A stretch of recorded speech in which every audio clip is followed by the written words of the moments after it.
Quoya told me to repaint my house, so I went full neon and broke the internet.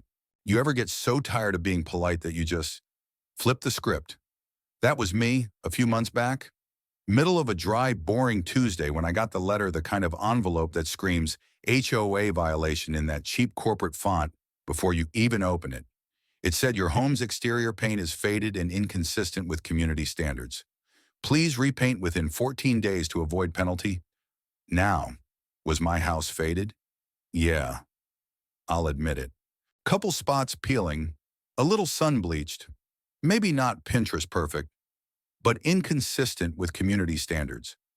That's rich coming from an HOA run by Karen, who still has plastic Christmas wreaths up in May and a lawn that looks like a hayfield. Anyway, I figured fine. You want paint? You got paint. So I went to the hardware store and asked the poor kid at the counter, what's the brightest, boldest, most retina-searing exterior color you've got that's legal for outdoor use?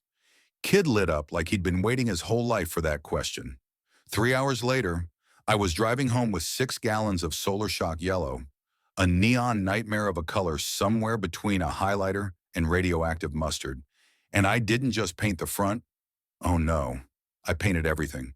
Trim yellow, shutters yellow, the porch swing, the fence, the mailbox bright, freaking yellow. And I took my time, made it perfect. 2 coats, satin finish. Sun bounced off it like God himself was trying to squint. By day 3, folks were slowing down to stare.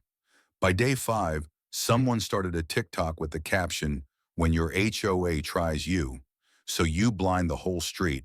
And by the time Karen came stomping up my driveway, red in the face, holding that same clipboard like it could deflect sarcasm, my little neon fortress had over 4 million views online. She didn't even say hi. Just this color is unacceptable. It's aggressive. It disrupts the harmony of the neighborhood. I grinned. Show me where in the bylaws it says I can't use yellow. She flipped, flipped, and boom. Nothing. Nada. Not one single clause about specific colors.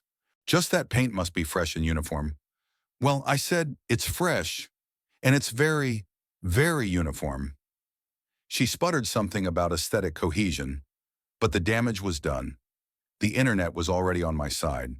There were memes, fan art. One guy even made a Lego model of my house, and the neighbors, half of them hated it. Sure, but the other half were just tired of Karen's reign of beige tyranny. They started getting bold too, pastel greens, vibrant blues. Even a guy down the block who went full lavender. The HOA board held an emergency vote. Karen demanded a new rule about color palettes. But guess what? Too late, because changing the bylaws takes 2/3 approval, and by then, the neighborhood was in full rebellion. People were suddenly remembering how boring the houses used to look, how nice it felt to have a little color, a little personality, a little life. Karen tried one last time. She brought in a city inspector, hoping he'd cite me. He looked at the house, then at me, then at her, and said, well, it's bright, but it's legal, and frankly, kind of cheerful. And then I kid you not, he took a selfie with it. So yeah, the HOA backed down. Karen started leaving her clipboard at home. And me, I added a mural of a giant smiling sun on the garage door. Just for fun. Just to remind them, when you try to paint me into a corner, I'll repaint the whole damn room. Now I ask you, what would you do if someone forced you to redo your roof to their taste? Are you team HOA or team neon? Share your thoughts below. And if you've ever dreamed of getting even with color, comment below the end.